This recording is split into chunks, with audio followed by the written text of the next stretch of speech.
Federación Mexicana de Colegios de Abogados, Asociación Civil, del Colegio de Abogados del Estado de Michoacán, Asociación Civil, de la Asociación para el Impulso del Conocimiento Académico, Cultural y Social de México, Asociación Civil, del Centro de Investigación y Ciencia en las Matemáticas y Episteme. En conjunto con la Universidad Católica Andrés Bello, les damos una muy cordial bienvenida. Nos sentimos muy agradecidos que nos acompañen en esta conferencia magistral impartida por la doctora Corina Lloris Villasana. Y bueno, si ustedes me permiten, para dar inicio formal a este trabajo, vamos a escuchar en primera instancia un mensaje del licenciado Daniel Mora Ortega, quien es presidente del Colegio de Abogados del Estado de Michoacán, Asociación Civil, que justamente estamos festejando el aniversario de este organismo. Adelante, por favor, maestro. Muchas gracias, buenas tardes. Es un gusto saludarles a todos, darles la bienvenida a este evento, a esta magna conferencia, con la presencia de la doctora Corina Lloris Villasana, con la cual cerramos la serie de eventos que con motivo del 72º aniversario precisamente del Colegio de Abogados se han organizado. Es un gusto contar con la presencia de la doctora, le agradecemos mucho su participación y desde luego agradecerle a nuestro amigo Jesús Castañeda y a todas las demás organizaciones y asociaciones que están participando en este evento, con lo cual demostramos que la cultura, la ciencia, la investigación, el conocimiento permite la unión de las fuerzas y de los amigos. Muchas gracias, doctora, nuevamente, muchas gracias, amigos, a todos bienvenidos. Muy amables. Muchísimas gracias. Muchas gracias, licenciado Daniel Mora. Un placer que justamente a través de esta actividad varias organizaciones podamos reunirnos y contar justamente con el privilegio de escuchar esta tarde a la doctora Corina Lloris Villasana, quien tengo el privilegio de conocer desde hace algunos años. Quería iniciar mostrando que tengo este libro justamente, un libro escrito por la doctora que se llama, tal cual el título de esta conferencia, Analogía y Fuerza Argumentativa. Una obra muy interesante que seguramente a cualquier persona interesada en la formación de la teoría de la argumentación, particularmente quienes ejercen en los campos de las ciencias jurídicas, podría ser de interés.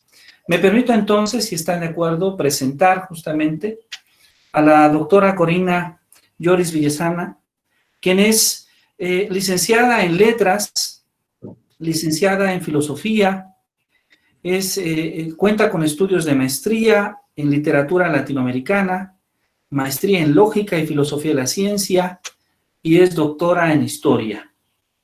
El trabajo de la doctora Corina ha sido reconocido con diversas distinciones.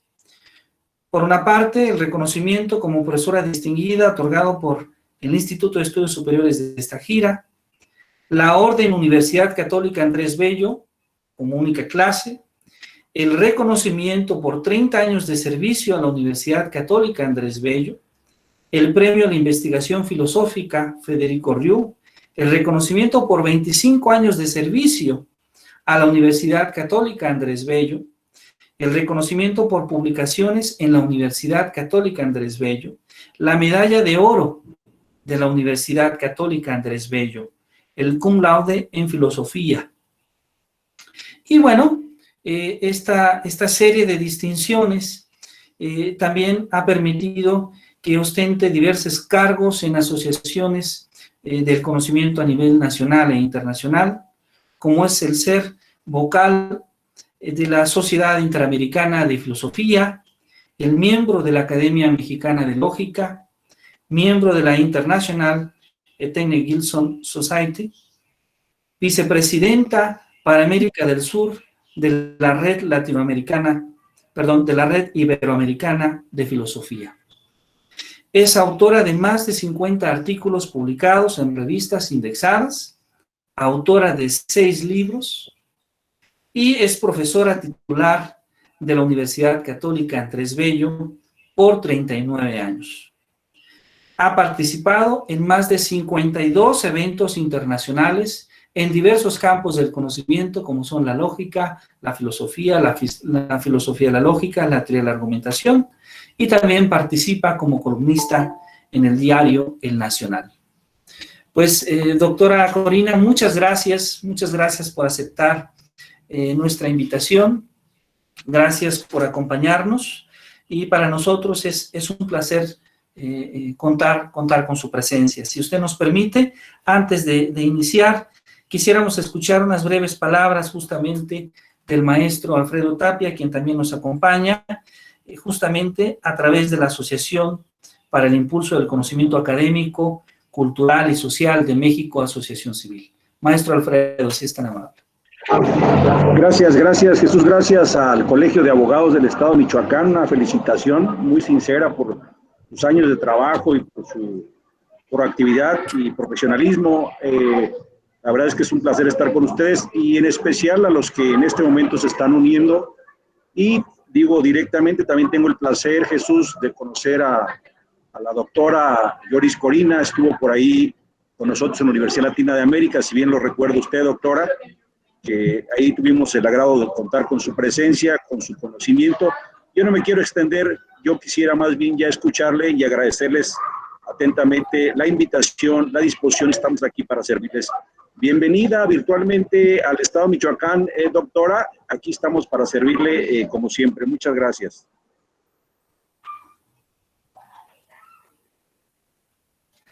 Pues adelante, doctora Corina, muchas gracias.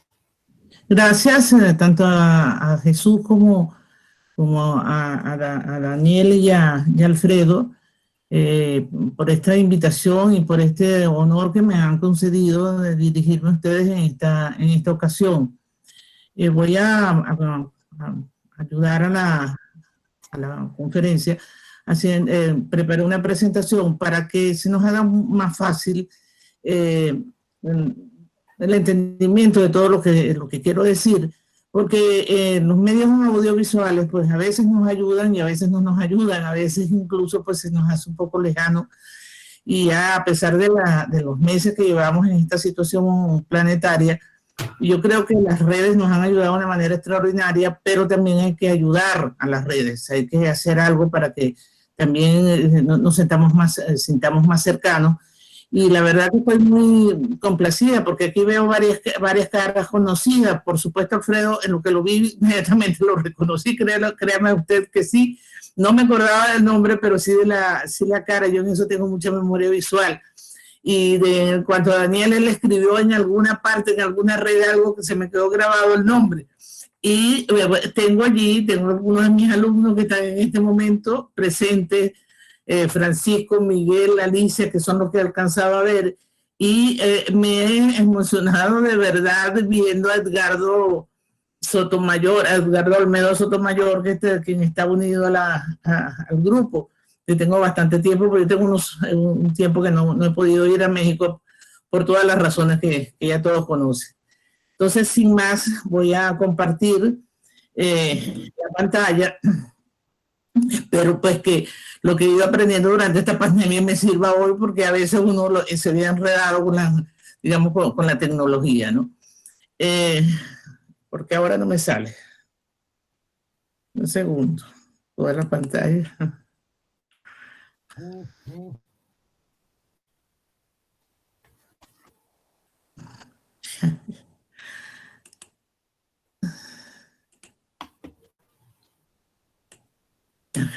Me avisan, por favor, si están viendo. Agradezco, por favor, que me digan si lo están viendo.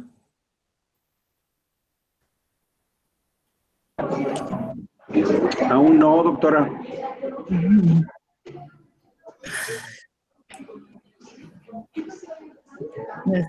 Necesito un asesoramiento en este momento. Estoy compartiendo la pantalla, pero no me sale Ya está empezando. Ya está presentando, doctora. Ya nada más necesita entrar a PowerPoint y poner su presentación en formato de diapositivas. Ya la estamos viendo. ¿Ya la está viendo, por favor, sí? Sí, ya la estamos viendo. Ok, muchísimas gracias. Disculpen, pero que a veces uno, bueno, como he trabajado con diversas pantallas, entonces a veces me enreda un poco, ¿no? De verdad, sobre todo yo quiero darle las gracias al doctor Jesús Castañeda Rivera y a todas las entidades organizadoras de la celebración del Día del Abogado y del 72º aniversario del Colegio de Abogados del Estado de Michoacán por la invitación hecha a participar en esta festividad. Representa algo más que un compromiso y una distinción, sino que me obliga a estar a la altura de quienes depositaron su confianza en mí al designarme para dictar esta conferencia a tan distinguido público. Voy a, de un golpe, entro en el tema porque uno sabemos, pues, incluso hasta las dificultades con las que yo me enfrento aquí en Venezuela y las posibles caídas de la red de Internet, de manera que aprovecho el tiempo lo más que pueda. Entre los filósofos del derecho, es común enfocar el estudio del derecho y su análisis como una disciplina muy compleja, y ello se debe principalmente a que hay al menos 3 enfoques tradicionales que han ocupado un lugar preferencial en los diversos análisis que se realizan sobre el derecho. El primero de estos enfoques conduce a diversas formas del conocido normativismo jurídico, y para decirlo en palabras de Manuel Atienza, este normativismo lo que busca es identificar o encontrar los componentes del edificio jurídico con los que se llega a las normas, a los diversos tipos de normas y eventualmente a otros enunciados como los que confieren las definiciones a juicio de valor. Esto está inspirado en uno de los libros de Atienza sobre argumentación jurídica. Como segundo enfoque, y siguiendo la taxonomía de Atienza, tenemos el enfoque realista o sociológico. Esta posición enfatiza que el derecho no es tan solo el lenguaje, la normatividad, sino que también y sobre todo el comportamiento humano y en particular el comportamiento judicial. En tercer lugar, vemos el derecho visto idealmente. Es decir, lo que importa en este enfoque es examinar cuáles son los requisitos necesarios para poder calificar al derecho como justo. Esta es una visión mucho más general que las anteriores, lo ve como algo ya ejecutado que debe ser evaluado, olvidándose de detalles y problemas. Bueno, yo creo que prácticamente todos los que están presentes en este momento en la reunión saben que yo no soy abogado. Lo que sucede es que yo tengo muchos años dando clases a los estudiantes de Derecho en la universidad, tanto en la Universidad Católica Andrés Bello, en pregrado y en el doctorado de Derecho, como en la Universidad Central, aquí también di clases en algún momento sobre filosofía del derecho y sobre lógica jurídica. Ahora bien, Atienza, además de estas 3 perspectivas, él considera una cuarta perspectiva, y esa no es otra que ver el derecho como argumentación, subrayando que naturalmente el derecho no sea y no puede ser solo argumentación. Creo que eso queda bastante claro, que no es una visión restrictiva, sino por todo lo contrario, más bien lo que quiere es enriquecer las otras visiones que hemos apuntado. Se parte de valorar el derecho como una técnica para la solución de determinados problemas prácticos. Esta mirada conduce a verlo de manera pragmática, incluso instrumental. No quiere decir esta mirada que se esté contemplando el derecho como un instrumento que puede ser utilizado para cualquier fin, sino para decirlo con cierta solemnidad como un instrumento de la razón práctica. Esta visión del filósofo del derecho aporta una perspectiva muy valiosa en nuestros estados democráticos, puesto que la idea fundamental es que el ideal regulativo del Estado de Derecho es el sometimiento del poder a la razón y no de la razón al poder. Y ello supone que las decisiones de los órganos públicos deben estar racionalmente fundamentadas, lo que a su vez solo es posible si cabe hablar de criterios que presten algún tipo de objetividad a esa práctica. Dicho en forma breve, el Estado de Derecho exige que el derecho aparezca esencialmente bajo la forma de razonamiento práctico justificativo. Llegados a este punto, algunos de los participantes podrían preguntarse, ¿y qué significa argumentar jurídicamente? ¿Hasta qué punto se diferencia la argumentación jurídica de la argumentación ética o de la argumentación política, o incluso de la argumentación en la vida cotidiana o en la ciencia? ¿Cómo se justifican racionalmente las decisiones jurídicas? ¿Cuál es el criterio de corrección de los argumentos jurídicos? ¿Suministra el derecho una única respuesta correcta para cada caso? ¿Cuáles son, en definitiva, las razones del derecho? No la razón de ser del derecho, sino las razones jurídicas que sirven de justificación para una determinada decisión.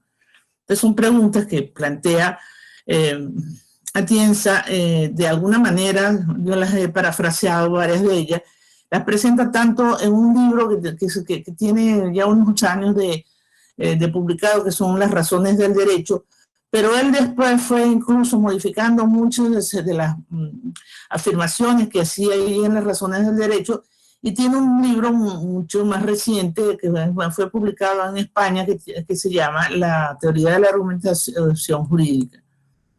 Estas cuestiones no pueden ser respondidas en un tiempo corto, como es el que se le asigna a una conferencia. Sin embargo, intentaré dar una idea de la importancia que tiene la argumentación en derecho, vinculándolo con nociones comunes a la argumentación en general.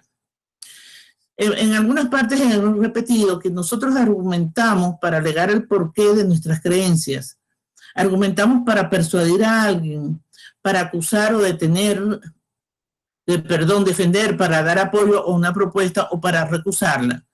Al argumentar podemos tener diferentes intenciones, pero hay un aspecto común a esas finalidades distintas, y es que al argumentar buscamos persuadir o convencer a alguien de algo. Esta mañana yo participé en un coloquio de argumentación y retórica que fue organizado desde la Universidad de Nayarit, y le comentaba la ponencia al doctor Carlos Pereda. Y justamente uno de los puntos que discutíamos en esa extraordinaria ponencia que presentó el doctor Pereda es que siempre nosotros siempre está presente que en la argumentación lo que se busca es convencer de alguna manera a alguien. Ahora, en ese convencer, entonces, evidentemente, que empiezan a surgir una serie de elementos que son los que traen la mayoría de los problemas y los malos entendidos cuando uno está argumentando. El comunicador social, el abogado, el sociólogo, el politólogo, el educador, por tan solo nombrar profesionales, realizan sus funciones mediante un continua argumentación. Hay alguien que tiene un micrófono prendido. Doctora, yo lo aprendí porque parece que se desconectó su presentación. Si volviera a intentar hacer la presentación, por favor. Desde el principio. Desde el principio. No, continúa. Yo sí veo la presentación, perdón, pero no sé si los demás la vean. O sea, que abran un momentico los micrófonos y nos digan, porque yo no tengo ningún inconveniente en dar marcha atrás, pero que me digan en dónde se perdieron.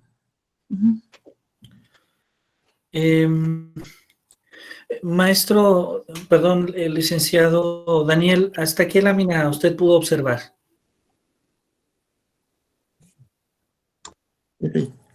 Es que yo creo que fue él el que se desconectó.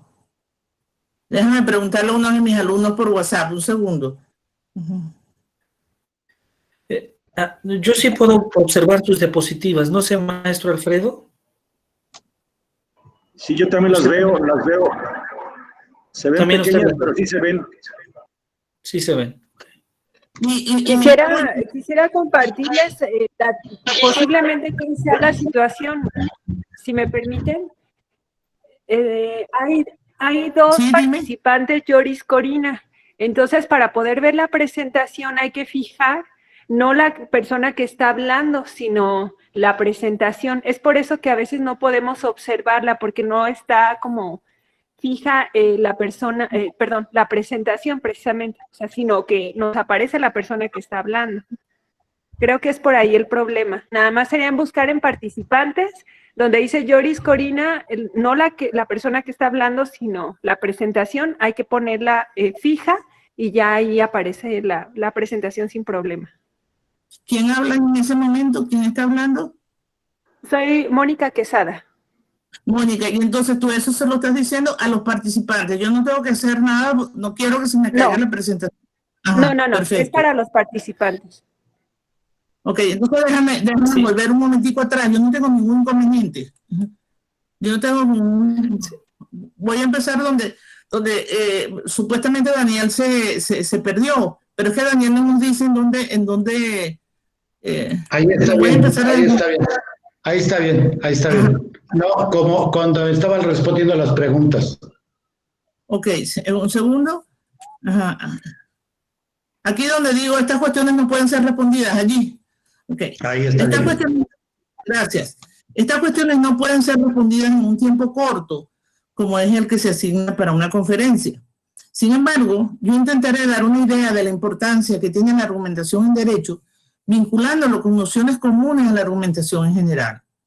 Nosotros argumentamos para alegar el porqué de nuestras creencias, argumentamos para persuadir a alguien, para acusar o defender, para dar apoyo a una propuesta o para recusarla. Al argumentar podemos tener diferentes intenciones, pero hay un aspecto común a estas finalidades distintas, y es que al argumentar buscamos persuadir o convencer a alguien de algo. El comunicador social, el abogado, el sociólogo, el politólogo, el educador, por tan solo nombrar a algunos profesionales, realizan sus funciones mediante una continua argumentación. Informa, defiende o acusa, analiza, enseña, persuade, en pocas palabras. Argumenta.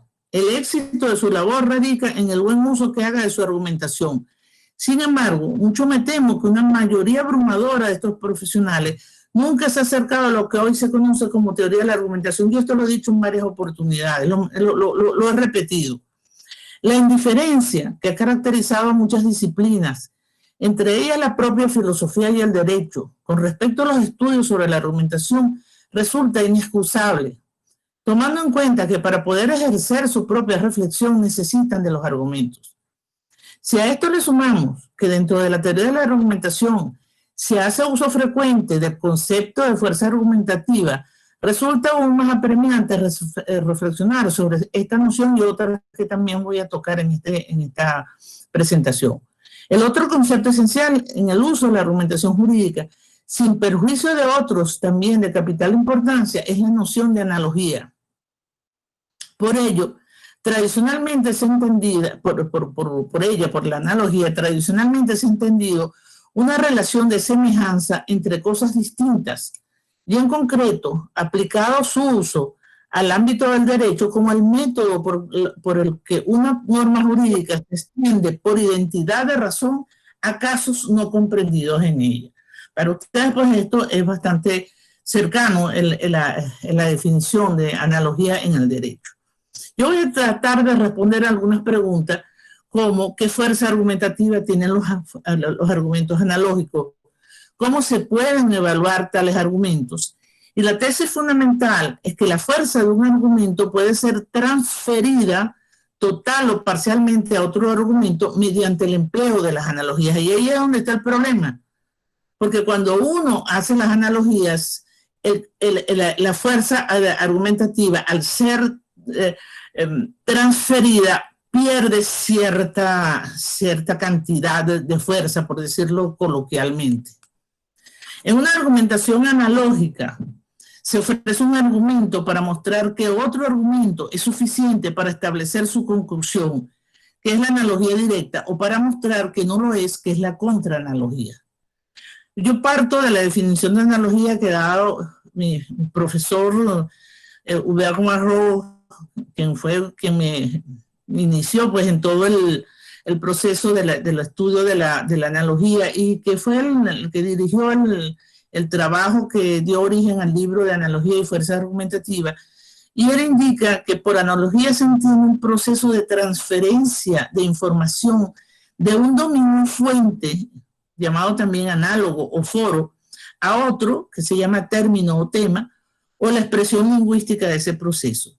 La palabra también se usa en ocasiones para referirse a la relación entre la fuente y el término. De manera breve y concisa, yo voy a dar una definición de fuerza en los argumentos que nos permita comprender la pertinencia o no del uso de los argumentos analógicos. La fuerza argumentativa posee las siguientes características, no las he agotado, quiero ser enfática en esto, yo hice una reducción para que no fuese tan pesada la charla. El concepto de fuerza argumentativa es un concepto comparativo, no cualitativo. Cuando yo digo que un argumento es mejor que otro, o es un argumento bueno o bondadoso, como muchas veces lo califican algunos autores, yo estoy hablando de la cualidad del argumento, mientras que el concepto de fuerza es un concepto en cierta forma comparativo, a pesar de que tiene unos ligeros matices. Porque si yo digo que un argumento es más fuerte, estoy diciendo que es más fuerte que otro y evidentemente lo estoy comparando.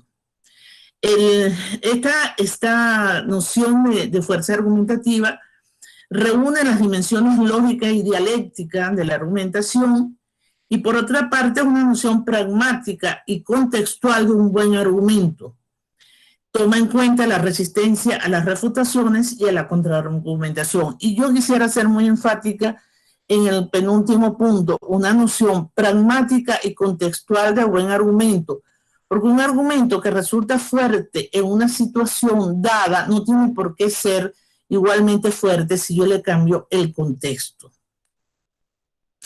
Por otra parte, hay otro elemento que es importantísimo y que si me permiten decirlo de forma general, entre los abogados a veces no se le presta la verdadera importancia a lo que se llaman los conectores argumentativos.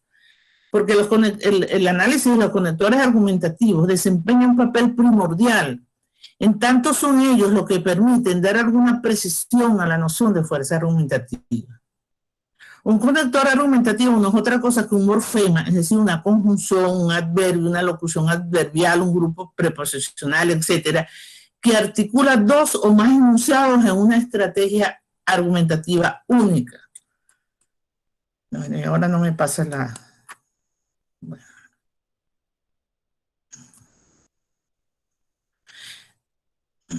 Disculpe un momento, pero se me...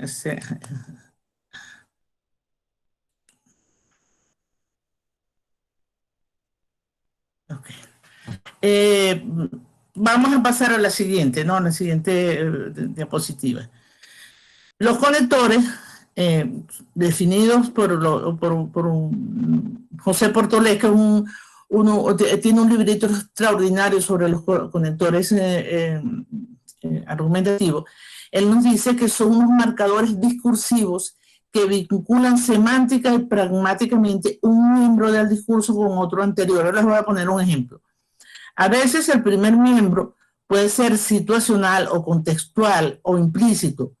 Un niño puede mostrarle a otro su coche de juguete y decirle, además tiene sirena. Es decir, los conectores permiten que yo le vaya agregando una cierta información y que incluso me va a permitir extraer conclusiones en un momento determinado. El ejemplo clásico de los conectores argumentativos es el pero, que siguiendo a Ducrot y a Schomburg, que son dos lingüistas franceses que han hecho un aporte extraordinario a los estudios de la argumentación, ese pero se puede analizar de la manera siguiente. Cuando yo digo A pero B, el hablante considera que A apunta a una conclusión C. Por su parte, B apunta a una conclusión no C. B es más fuerte que A con respecto a la tesis C. De este modo, el análisis de los conectores argumentativos hace posible un cálculo fundamentado en operaciones y reglas distintas a las de la lógica formal. Porque uno de los problemas que uno enfrenta cuando está dando clases por primera vez a grupos de abogados, y yo sé que pues en México debe ser más o menos similar a lo que pasa aquí en Venezuela. Y es la visión que se tiene del derecho como argumento deductivo. Y entonces allí entran a jugar unos elementos que a veces son muy, digamos, muy controversiales cuando uno empieza a hablar y a enseñar este tipo de elementos que les puede cambiar completamente la conclusión en un momento determinado a lo que están tratando de demostrar o de probar. Este cálculo al que yo me estoy refiriendo incorporaría, entre otras cosas, la ley de inversión. Si yo digo si E' es una razón más fuerte que E para una conclusión C, entonces no E es una razón más fuerte que no E' para esa conclusión no C. Yo tengo aquí un ejemplo que después que lo puse, no sé si va a ser feliz el argumento, el ejemplo, porque en México el conector ASTA tiene una diferencia con nosotros aquí en Venezuela. Voy a ver si logro, si espero que el ejemplo no me traicione. El enunciado, María hasta sabe sánscrito. Es un argumento más fuerte que María sabe francés. Para la conclusión, María es sabia, como indica la ocurrencia de hasta. Cuando yo digo, María hasta sabe sánscrito, por lo tanto, María es sabia, ese hasta me le da más fuerza al argumento si yo dijera, María sabe francés, por lo tanto, María es sabia.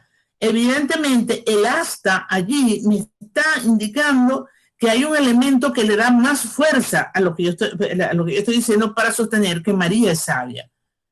Por lo tanto, si yo digo María no sabe francés o ni siquiera sabe francés, es un argumento más fuerte que María no sabe sánscrito para la conclusión María es una ignorante. Esto, por supuesto, requiere digamos, un poquito de práctica para poderlo manejar con habilidad. Yo en unas clases que tuve con mis alumnos aquí en Venezuela, me conseguí este ejemplo para mostrar qué pasa con un texto si no tiene los marcadores con otro texto que sí los tiene. Veamos el ejemplo original. El testigo fue citado en forma legal, punto. No asistió al juicio, punto. No alegó ninguna razón que justificara la incomparecencia, punto. Procede disponer su detención, punto. Queremos asegurar su presencia en la próxima sesión del juicio. Esto está sacado de un dictamen, ¿sí? Por otro lado, ejemplo que se aconseja. Aunque el testigo fue citado en forma legal, no asistió al juicio, ni alegó ninguna razón que justificara la incomparecencia. Por lo tanto, es procedente disponer su detención con el fin de asegurar su presencia en la próxima sesión del juicio. El ejemplo aconsejable termina ayudando a entender lo que decía el ejemplo original, porque incluso me muestra quién está sirviendo de razón, de causa, no quiero utilizar la palabra causa, de razón para extraer la conclusión que se está exponiendo allí, que se ve claramente porque está encabezada por lo tanto. En el texto original tenemos dos oraciones cortas separadas por puntos y seguidos. Se puede observar por la negación de la segunda que hay oposición entre ellas. Una, el testigo fue citado en forma legal y hay una conclusión que puede extraerse de este enunciado, asistió al juicio. ¿Por qué sería correcta esa inferencia? Porque el mínimo lógico que tiene implícito es que cuando se cita a alguien de forma legal, esa persona asiste al juicio. Pero tenemos que decir un enunciado que expresa justamente lo contrario, no asistió al juicio. Entonces, ¿qué instrucción argumentativa poseen el aunque, el ni, el por lo tanto, con el fin de? Aunque el testigo fue citado en forma legal, no asistió al juicio. Los marcadores del discurso tienen como misión encadenar fragmentos textuales, asegurando la transición entre ellos y en consecuencia la cohesión textual. En este caso, el aunque tiene como instrucción argumentativa anticipar que se utilizará el procedimiento argumentativo concesivo que implica aceptar objeciones parciales o afirmaciones o conceptos. No puedo ahondar en los puntos de los marcadores por importante que sea. Solo lo he señalado para mostrar que la presencia de ellos son decisorios en un texto y en consecuencia poseen un valor indiscutible a la hora de evaluar un argumento. Vamos a seguir entonces con la analogía, que es como hemos titulado la conferencia. Las distintas acepciones de analogía se pueden rastrear desde los griegos, para quienes la analogía era una razón de proporcionalidad, entendida esta en los términos matemáticos de proporción. El concepto de analogía está atestado desde Hipócrates de Quíos y Filolao, y es teorizado por Alquitas de Tarento. Una proporción es aritmética cuando el primer término excede al segundo, tanto como el segundo al tercero, geométrica cuando el primero se relaciona con el segundo, como el segundo con el tercero, y armónica cuando el primero excede al segundo por una parte de sí mismo y el segundo al tercero por esa misma parte. Platón, por su parte, aplica esas funciones en la filosofía. Lo que la esencia es al devenir, lo es la intelección en la opinión y la ciencia en la fe, según una proporción continua. Eso lo dice en la República.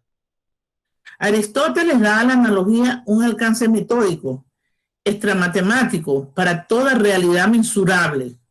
La analogía aritmética da el medio entre dos cosas y la analogía geométrica el medio relativo a diversos hombres.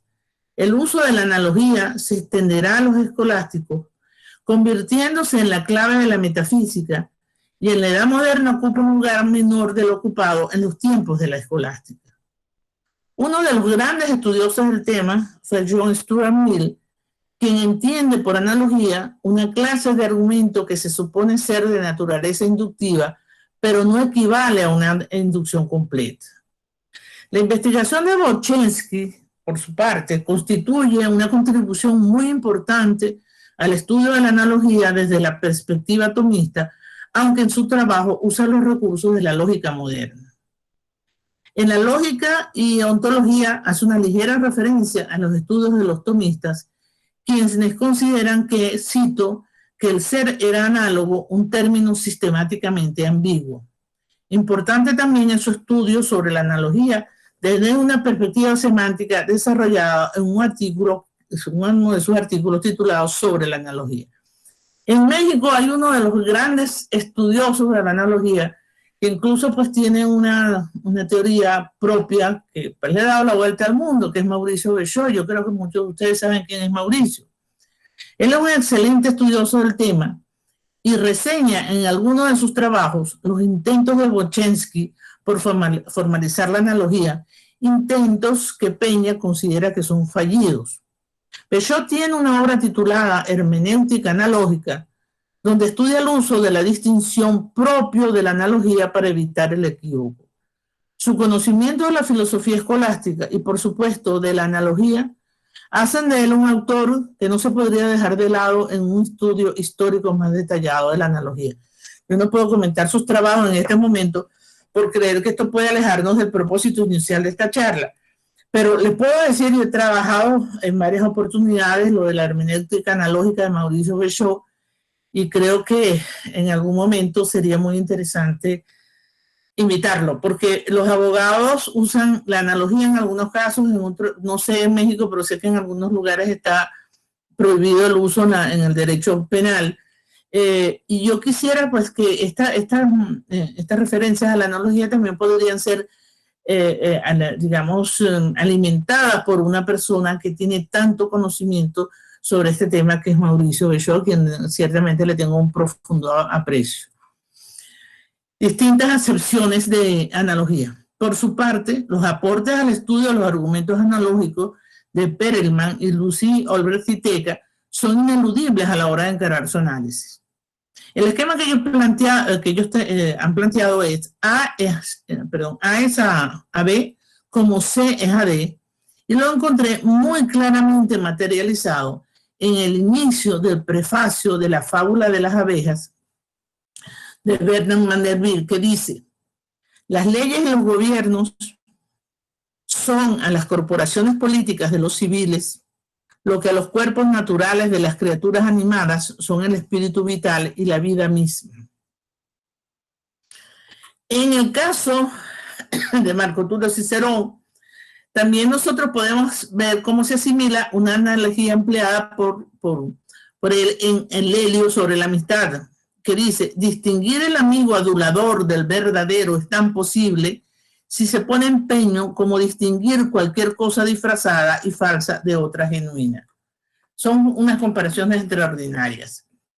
Ahora, se impone recordar que existen al menos dos usos tradicionales de la analogía en la argumentación. Hubert Marot, por su parte, muestra la diferencia de estos usos, explicando que uno de ellos vincula la analogía entre dos dominios con el propósito de apoyar una conclusión en uno de estos dominios.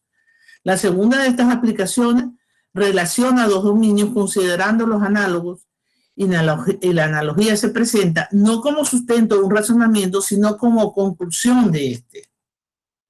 El estudio de los argumentos analógicos ha tendido a centrarse en la primera especie de los argumentos, ignorando la segunda o asimilándola a la primera. Sin embargo, no puede alcanzarse una comprensión satisfactoria del papel de la analogía en la construcción de argumentos sin considerar esas dos especies. Para aclarar cuál es el tipo de analogía, deben plantearse dos preguntas. Para el primer caso, ¿cuándo es razonable concluir que dos dominios son análogos?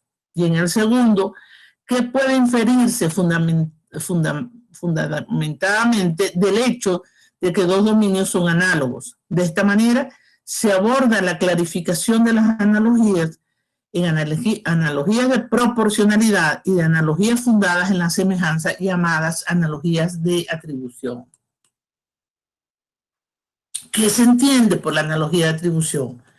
Se denomina analogía de atribución a aquella en la cual el término se atribuye a varios entes por su relación con el llamado primer analogado. Aristóteles, en la Ética Nicómaco, da el siguiente ejemplo: sano se dice analógicamente de la causa de la salud, de la señal de la salud, del tema de la salud. Según el segundo tipo, la analogía de proporcionalidad, donde la proporción matemática no es más que un caso particular, existe una identidad de información entre los términos de dos o varios pares. La analogía es una semejanza de estructuras cuya forma más general sería A es a B lo que C es a D. Es decir, se implican cuatro términos al menos o aún más, como en el caso de la proporción matemática, si los pares son más de dos. Es necesario, por añadidura, que los ámbitos que nosotros enfrentemos, el tema y el foro en la terminología de Perelman, pertenezcan a dos ámbitos diferentes. No es indispensable que entre estos dos ámbitos exista en la realidad un vínculo cualquiera preconstruido. En un marco retórico se dirá que es el discurso el que coloca la aproximación, no es la consecuencia. Por esta aproximación se puede extraer la idea de que la analogía es una transferencia. Contemporáneamente, la noción de analogía está cercana a la de Platón y a la de Aristóteles, aunque ha adquirido una mayor extensión. Una aportación significativa es la llamada Structure Mapping Theory, expuesta por Dietrich Genter y Arthur Markman, usada tanto en la psicología cognitiva como en la inteligencia artificial.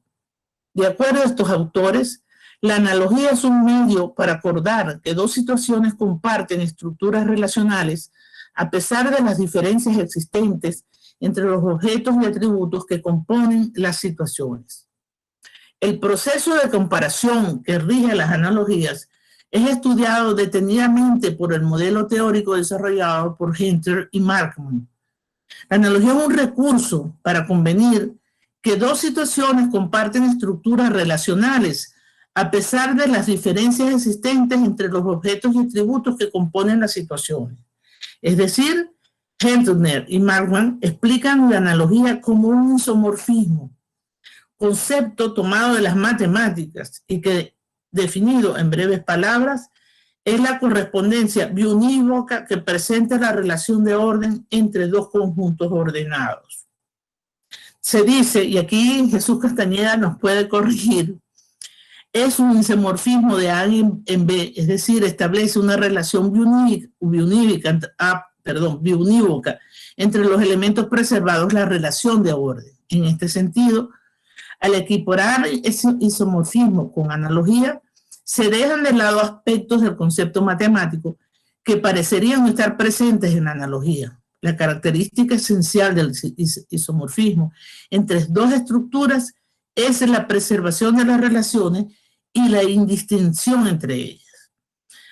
Marrow, con quien yo comparto plenamente su opinión, comenta: cuando se asimila la noción de analogía a la de isomorfismo, se quiere indicar que los dominios análogos exhiben, en algún sentido, una estructura común sin que haya en principio razón alguna para hablar de isomorfismos antes que de homomorfismo o inmersiones. En los tres casos se trata de funciones que asignan valores a los elementos de un sistema algebraico, otro preservando las operaciones de este. Trataré de mostrar, mediante un ejemplo, qué pasa si tomo al pie de la letra el requisito de isomorfismo, siguiendo el análisis que Schiller realiza de la analogía de Platón, del barco y del Estado. Veamos un argumento de Mandeville. Así como combatiendo la pobreza con artificio y constancia, podréis instar al pobre al trabajo sin violencia, también criándolo en la ignorancia, podréis acostumbrarlo a los trabajos realmente penosos sin que se percate de que lo son. Colocaré en una columna los elementos de un dominio, fuente, y en otro los del término, tratando de establecer una correspondencia entre ellos.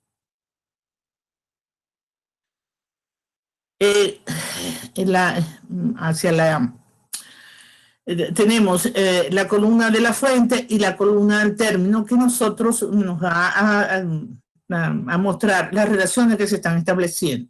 Lo que yo resalté con color morado, espero que se vea, se refiere a los objetos. Después la que está con el azul es la de, digamos, las relaciones del primer orden, y la que está en rojo es la de las relaciones de segundo orden. Entonces, en la primera columna tenemos el artificio y la constancia, tenemos así como de la fuente, lo estamos asimilando al también del término. Artificio y constancia lo asimilamos con ignorancia, pobre con pobre, pobreza con pobre, trabajo con trabajo penoso. Ya las relaciones, entonces las establecemos entre combatir y criar, instar sin violencia, acostumbrar sin que se percate, y la relación del segundo orden, que es la causa, combatir o instar, y la causa, criar, acostumbrar. Hendner y Markman distinguen los siguientes elementos en una analogía: los objetos, como se los mostré ahora, atributos, funciones y relaciones, tanto de primer orden como de orden mayor. Esa clasificación se recoge en la primera columna de la tabla. He optado por considerar la locución así como también como un conector argumentativo de analogía, apartándome en este punto del modelo de Hendner y Markman. Adviértase que según la tabla no hay una correspondencia 1 a 1, puesto que pobre y pobreza en la fuente son emparejados con un mismo elemento en el término pobre. Según Marrow, el requisito material de comunidad de relaciones diferencia a las analogías de los conceptos algebraicos en los que se inspira. Continuando, la analogía debe poseer unas determinadas características. Una relación de similitud. Las analogías implican características relacionales comunes. Las propiedades comunes de los objetos son opcionales. Consistencia estructural implica la correspondencia 1 a 1 y la conectividad paralela si dos objetos de la fuente mantienen entre sí una relación los objetos correspondientes del término mantienen entre sí la relación correspondiente y la analogía debe ser sistemática. Los emparejamientos de relaciones interconectadas por relaciones de orden superior son mejores que los emparejamientos de relaciones no conectados entre sí por relaciones de orden superior. Al cumplir estos requisitos, una analogía puede generar conclusiones. Volviendo al ejemplo, combatir y criar por una parte e instar sin violencia y acostumbrar por otra son relaciones diferentes. Sin embargo, la plausibilidad de la analogía de Mandeville proviene de que pretendidamente las dos relaciones de la fuente están conectadas entre sí por la misma relación de orden superior que las dos relaciones del término causa. Para Gertman y Markman, la analogía se puede entender básicamente como la semejanza, en tanto ambas implican una alineación de estructura relacional. La diferencia consiste en que en la analogía hay un alto grado de semejanza relacional y poca semejanza de atributos, a la inversa de lo que sucede en la semejanza literal. No podemos obviar que los autores explicitan al inicio del artículo que la idea general de su investigación puede englobarse en el eslogan "la semejanza es como la analogía". Algunos autores ven en los argumentos analógicos solo un valor heurístico. En Analogías fuertes y débiles, Agassi, un gran estudioso de las analogías, expone un argumento típico de esta posición escéptica. Argumenta que el razonamiento analógico no constituye una forma legítima de inferencia. El argumento de Agassi es un dilema. Dado un argumento por analogía, o bien es una mera sugerencia en sentido heurístico para investigar, para analizar, y no establece ninguna conclusión, o bien, dos, el argumento puede analizarse reductivamente en forma no analógica. Supuesto que estas dos posibilidades son excluyentes y exhaustivas, el dilema comporta que las analogías no constituyen una forma legítima de inferencia. Agassi asume que el razonamiento analógico depende de relaciones de semejanza entre la fuente y el término. En tal caso, para entender cabalmente una inferencia de este tipo, hay que saber qué atributos o propiedades comparten la fuente y el término para saber si la inferencia está justificada. Luego, o se pueden identificar y analizar las propiedades compartidas o no se puede. En el primer caso, la analogía es superflua, porque se puede reemplazar por una aserción de pertenencia a una clase común y el argumento se convierte en una generalización inductiva o en un silogismo estadístico.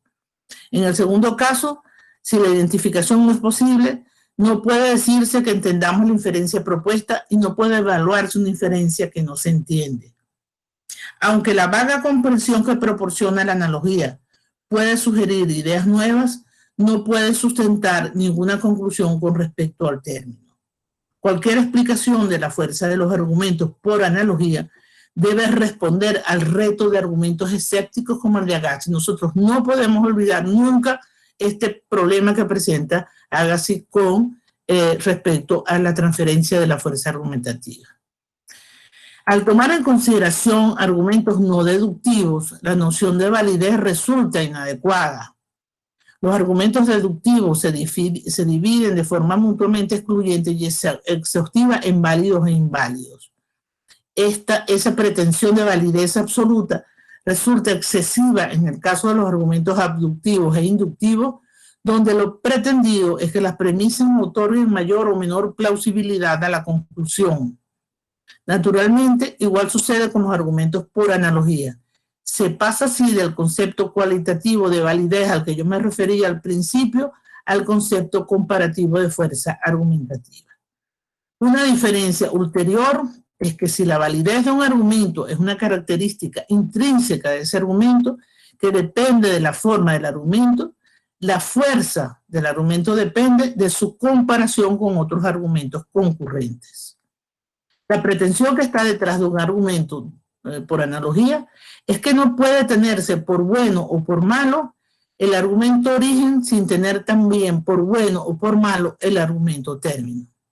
Así, al utilizar un argumento por analogía, se asume que el argumento fuente es aceptado o rechazado inicialmente por el auditorio, a diferencia del argumento término. Esta asimetría pragmática expresa la exigencia clásica de que en una analogía la fuente ha de ser mejor conocida que el término. La pretensión de validez de los argumentos por analogía descansa en el presupuesto de que si los campos de dos argumentos son analógicos en el sentido de la estructura de Markram y Herman, en ellos valdrían las mismas licencias inferenciales y por tanto los mismos argumentos. Como es fácil inferir, el uso de la analogía debe ser muy cuidadoso.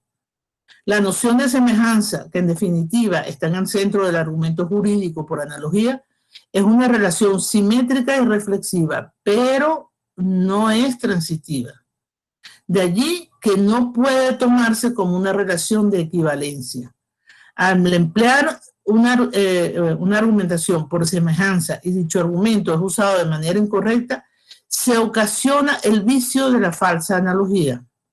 Por ello, mi sugerencia es estudiar concienzudamente estos conceptos con el propósito de minimizar los posibles errores. Bueno, hasta aquí mi intervención. Muchísimas gracias por su atención.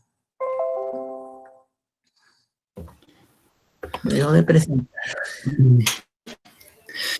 Muchas gracias, doctora Corina. Muy interesante y creo que se siente con mucha profundidad su exposición, sus palabras. Y bueno, tenemos justamente en este momento el espacio de preguntas y comentarios. No sé si alguien desea hacer una pregunta directa a la doctora Corina Lloris o desea escribirla también en el chat. Aparece que Francisco Mata ha levantado la mano. Por favor, Francisco, adelante. Buenas noches, espero que se oiga bien, profesora Corina. Gracias por esta excelente exposición. Quería un poquito sobre fuerza argumentativa y cómo se logra este concepto también gracias a la comparación al estudio de los contraargumentos contra un argumento principal. Gracias. Si creí entenderte bien, Francisco, me dices sobre el concepto de fuerza argumentativa relacionado con la contraargumentación, ¿no? Porque había un poquito de ruido en el momento que hablaste. Sí, me estoy refiriendo justamente a eso, la fuerza argumentativa y la contraargumentación, exactamente. Un argumento se considera un argumento. Hay dos maneras de entender la fuerza del argumento. Nosotros podemos decir que un argumento es fuerte en tanto tiene una serie de características, entre ellas pues la plausibilidad de las premisas, la coherencia interna y que la conclusión se desprenda de allí. Es decir, un argumento que no tenga pegas en el sentido de incluso su coherencia interna. Pero cuando nosotros hablamos de la contraargumentación, lo que estamos diciendo es, el argumento es más fuerte que, es decir, yo comparo un argumento con otro. Ese otro que está allí es el que yo estoy ofreciendo como, vamos a decir, como contrapartida de lo que tú me dijiste.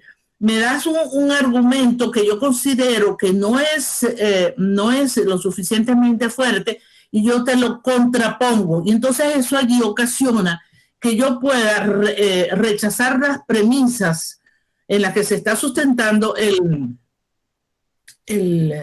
argumento, esté atacando el vínculo inferencial, es decir, diciendo de esas premisas no se desprende esa conclusión, o también estoy atacando la conclusión, es decir, doy por falsa la conclusión. Entonces, la contraargumentación termina siendo definitiva en el momento de medir la fuerza de un argumento, porque esa resistencia que ofrezca un argumento a una posible contraargumentación es la que me va a definir la fuerza que se tiene. No sé si te lo aclaré lo suficiente, Francisco. Perfecto, muchas gracias, doctora. Gracias a ti por la pregunta. ¿Alguien más desea hacer alguna pregunta directa para la doctora Corina Lloris? los dejé apabullados. Demasiado demasiado. No, más bien muy clara, doctora. La verdad es que sus conocimientos vienen a reforzar ya lo que de alguna manera se ha venido trabajando, y además felicitarle por su exposición, que además quiero decirle que el tema de la argumentación, el tema que usted maneja, no es tan sencillo, siempre ha sido muy complejo porque requiere de un ejercicio analítico muy profundo que muchas veces no estamos acostumbrados a llevar a cabo. Entonces, su exposición sucinta, concreta, con elementos fundamentales, creo que nos va a ayudar mucho. Yo pediría o aprovecharía por medio de Jesús, si es tan amable, o nuestro amigo presidente del colegio, que nos haga a favor de llegarnos su exposición. Nos va a servir mucho como un apunte, como un acordeón, para seguir recordando esta charla, o posiblemente la grabación. Gracias, doctora. No, muchísimas gracias a usted, Alfredo, sobre todo por su constancia, ¿no? Porque yo lo vi a usted hace ya unos años, no recuerdo exactamente en qué año fue que yo estuve en Morelia, creo que fue en el 2015, 2016, creo, ¿no? Y realmente yo te guardo un gran recuerdo de ese momento. Ahora, lo que yo tengo aquí en la charla, claro, yo le agregué algunas cosas que están publicadas en otros artículos, y Jesús está grabando, pero lo que yo tengo escrito aquí está en el libro de Analogía y Fuerza Argumentativa, que Jesús está haciendo ahí unos esfuerzos extraordinarios para una edición digital que ya él ya nos hablará porque el libro está agotado aquí en Venezuela. Y como yo creo que todos ustedes conocen la situación que nosotros estamos viviendo, ha sido imposible una reedición del libro. Lo mismo que otros, donde yo soy compiladora con un exalumno mío, que es que nosotros recopilamos una serie de artículos de interpretación jurídica del profesor Eduardo Piasencia, que falleció hace unos años. Entonces, esos dos libros vamos a ver cómo podemos hacer para que puedan ustedes tener acceso a ellos. Pero con muchísimo gusto, Alfredo. Yo no tengo ningún inconveniente, está la grabación allí, evidentemente ustedes la van a poder tener. Y solamente en la lectura vi un solo error, que fue que no decía una, decía una argumentación, y era una argumentación, fue la única errata que detecté. Pero si ustedes le detectan alguna errata, pues se los agradezco, porque yo tiendo a ser muy perfeccionista, pero ustedes saben, estas labores a veces lo sobrepasan a uno. Cualquier otra pregunta, con muchísimo gusto. De hecho, aprovecho para comentar, justamente esperaríamos para el mes de febrero una reedición del libro justamente de Fuerza Argumentativa, ya en un formato digital, y bueno, va a estar seguramente disponible en las plataformas de Amazon y de Google Books. Pero hay una pregunta para usted, doctora. Dice Alicia nos comenta: buenas noches, estimada y apreciada profesora doctora Corina. ¿Existe realmente diferencia entre analogía y semejanzas? Sí, se la hay. Se la hay, porque una cosa puede ser parecida a la otra sin que eso signifique que se estén preservando las relaciones de orden entre una y otra cosa. Una botella puede ser parecida a otra y no tener, digamos, la misma función. La analogía requiere obligatoriamente me va a traicionar el lenguaje, una similitud de las relaciones que haya entre los elementos que nosotros estamos estudiando. La semejanza es un parecido, pero nosotros coloquialmente hemos estado usando la palabra semejanza y analogía indistintamente. Entonces, cuando nosotros hablamos de la analogía, nos cuesta mucho trabajo hacer la diferencia, porque además la analogía termina siendo un meta-argumento. Y meta-argumento, ¿por qué digo que es un meta-argumento? Ya me metí en algo que no dije en la charla. Es un meta-argumento porque yo estoy estoy argumentando sobre otro argumento. Entonces, ya la semejanza no tiene esa característica.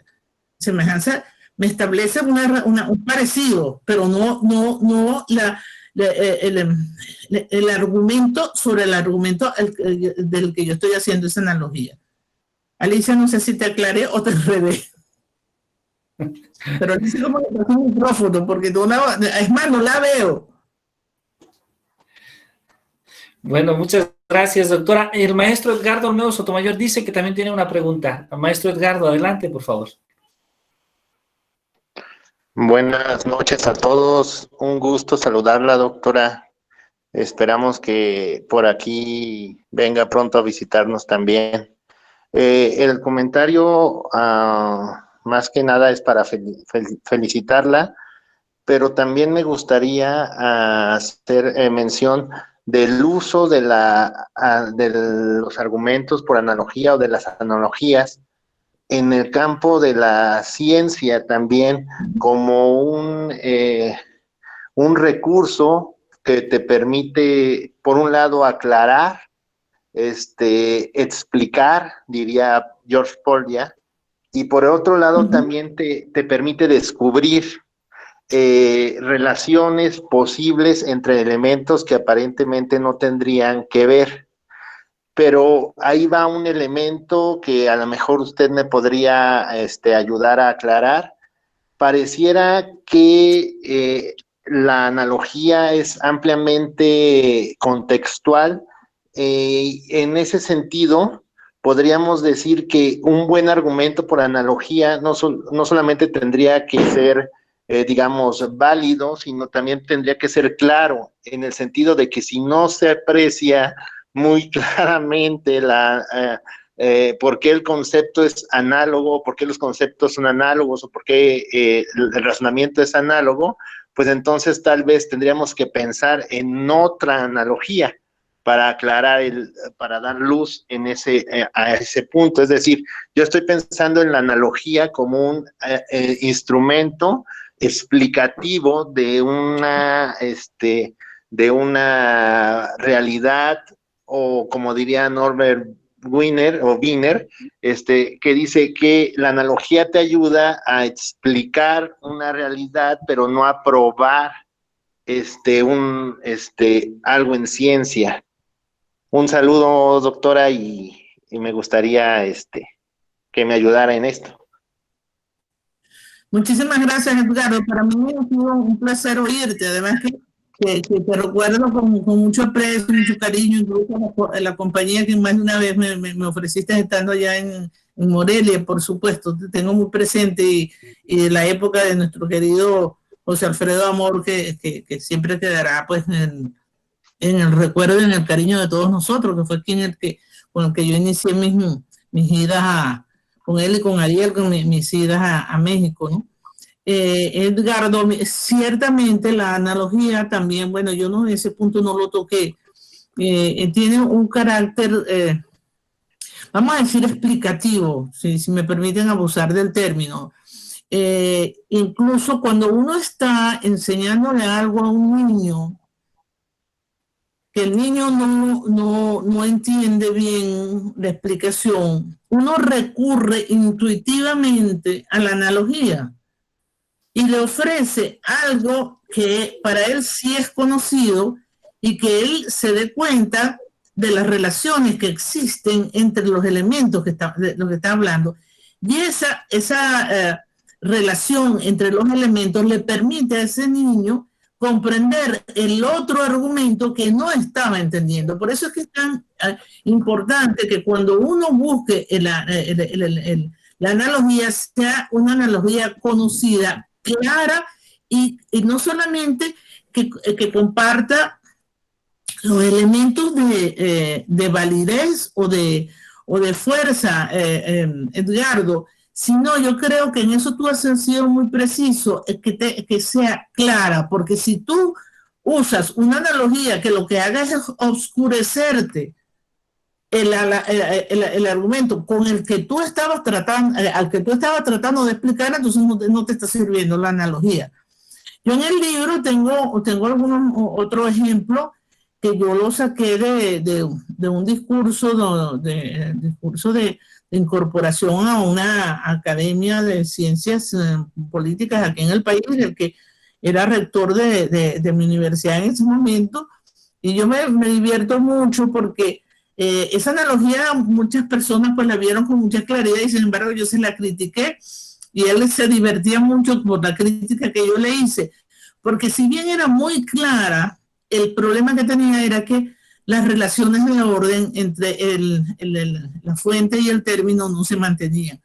Pero cuando estás buscando una claridad en la explicación, te sirve la analogía de una manera extraordinaria. Y por supuesto que la investigación científica es muy buena.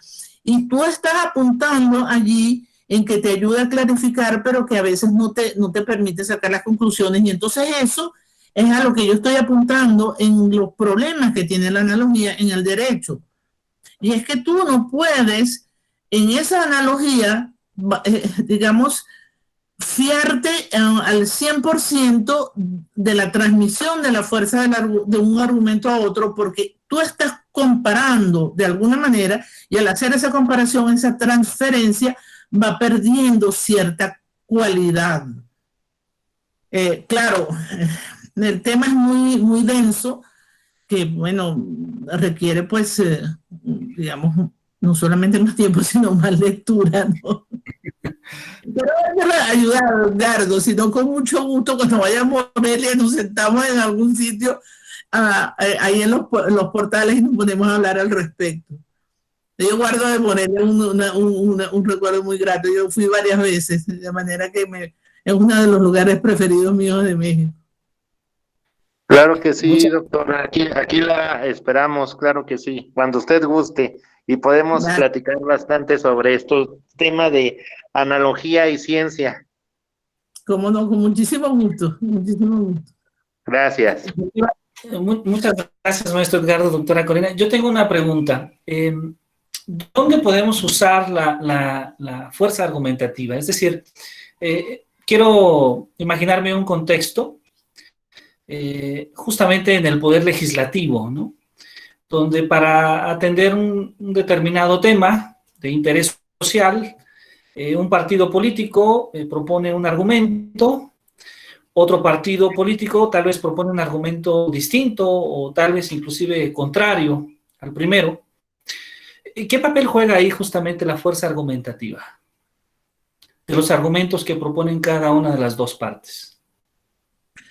Bueno, Jesús, es un tema predilecto para mí, tú podrás imaginar, ¿no? A mí no hay cosa que me encante más que meterme con la política. Lo que pasa es que aquí la cosa está como muy... Nosotros lo utilizamos una palabra que yo no sé si para ustedes es muy conocida, no lo sé. Aquí la situación está muy peliaguda, ¿no? Entonces, no es fácil, pero yo como yo escribo en la prensa, yo no le tengo miedo al asunto.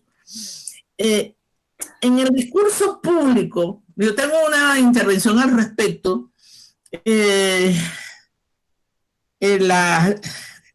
incluso salió publicado hace poco en una revista de aquí de la Universidad Católica, que yo hice un análisis sobre un artículo de Luis Vega, el Luis Vega Reñón, que tú lo has invitado en algunas oportunidades, ¿no? Sobre el discurso público. Una de las personas que se ha ocupado muchísimo del discurso en la esfera pública es Luis Vega. Y uno de los problemas presentes incluso en esa aproximación que hace Luis, es que no se ve con claridad de cómo medir esa fuerza argumentativa. Y me perdona la palabra medir porque yo no me quiero referir a una cuestión, digamos, métrica, que nosotros podamos utilizar de alguna manera números y cantidades para medir esa fuerza. Porque esos no son intentos que se han hecho, pero que han fracasado enormemente, ¿no? Entonces, ¿qué sucede? Que una persona plantea algo y otro partido plantea lo otro. Yo me tengo que montar en este momento en una situación ideal, Jesús. No es la situación en donde haya una presión política, una presencia de un argumento falaz. No me voy a meter en la política mexicana, me voy a meter en la política venezolana. Ustedes saben que este domingo pasado hubo aquí en Venezuela una jornada de votación que uno no sabe ni ya con qué calificarlo por no decir una mala palabra. Entonces, como se estaban dando cuenta que iba a ser un fracaso esas elecciones, uno de los grandes personajes del oficialismo dijo: el que no vota no come. Lo pueden encontrar en cualquier publicación, en cualquier periódico, en cualquier red, en cualquier grabación. Lo pueden ver incluso porque está grabado, de manera que no es un invento mío. Si tú estudias eso versus el argumento que puede decir alguno de no participes en la votación del grado opositor, porque eso es un fraude, resulta ser que ahí hay un problema para tú determinar la fuerza de los argumentos. Porque el argumento dado por el oficialismo es una falacia. Es un argumento de fuerza. Es un argumento no válido, pero que tiene una carga emotiva y de presión muy fuerte sobre una población que está pasando hambre. Y que no estoy hablando tonterías ni inventando cosas. Ustedes lo saben porque ustedes leen prensa y leen redes sociales. Y saben que nosotros tenemos aquí gente comiendo en los potes de basura. Entonces, ese argumento está apelando a un sentimiento muy, muy, muy primitivo en el ser humano, que es el hambre. Por otro lado, tienes la otra persona. Francisco Mata me dice falacia ad baculum, sí, falacia ad baculum, falacia por la fuerza. Por otro lado, tienes el argumento del grado opositor que está diciendo: tú no debes acudir a ese acto porque eso es un fraude.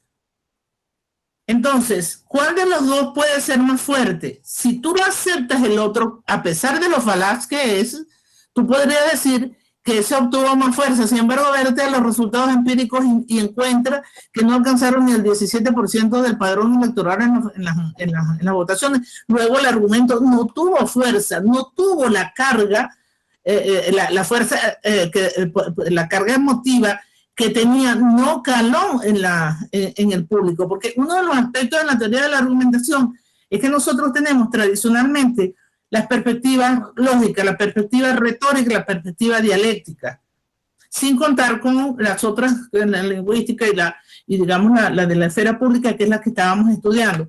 Entonces, la evaluación de la fuerza de un argumento en un medio político te remite al contexto, Jesús. Tienes que evaluarla en el propio contexto. No lo puedes evaluar aisladamente. Y de ahí es donde viene el problema de la visión de la argumentación desde la perspectiva lógica. Porque la perspectiva lógica, perdón, pero es que he hablado muchísimo hoy. Yo en la mañana tuve otra conferencia y ustedes saben que en esta pandemia uno deja de hablar y entonces tengo la boca que no la soporto. Entonces, el problema lo tienes basado justamente en un argumento dado en un contexto que no surtió el efecto que tenía que surtir. Si tú lo estudias desde la perspectiva lógica, tú lo estudias como un producto. Y lo que tienes que, entonces ahí te fijas solamente en las conexiones internas del argumento, pero tienes que buscar también el aspecto retórico del argumento que estás dando, la carga emocional y el contexto en el que se está dando. Y por supuesto el aspecto dialéctico, que generalmente está fuera del ámbito quiero decir, en este caso, que realmente pues era imposible que hubiese una interacción entre la persona que está diciendo esto y digamos, y quienes están recibiendo el mensaje. Pero evidentemente que allí medir la fuerza, yo te digo, y en este sentido soy muy insistente, no se puede descontextualizar. En el momento que lo descontextualizas, pierde completamente el efecto de lo que nosotros estamos hablando. No sé si te contesté, Jesús. Sí, muchas gracias, doctora Corina. Le agradezco mucho. Y bueno, no sé si alguien más de los colegas que nos acompañan tengan alguna pregunta o algún comentario para la doctora. Simplemente mi reconocimiento nuevamente, doctora, un gusto conocerle y como los demás amigos, esperamos verla pronto por acá. Bueno, esperemos que sí, Daniel, ya te dije David, ya te cambié el nombre, con muchísimo gusto. Esperemos que este reclutamiento forzado que tenemos en todos los países en algún momento se empiece digamos, a disminuir y que uno se pueda trasladar, porque para mí el no viajar es el peor castigo que me puedan dar.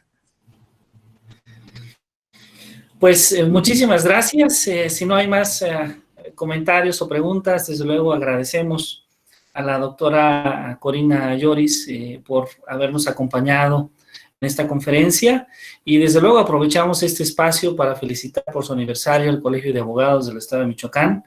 Muchísimas gracias y agradecemos desde luego a cada una de las personas que amablemente han participado en esta conferencia. Muchísimas gracias, doctora Corina Lloris, y además creo que ya nos dejó un poco de agenda para después.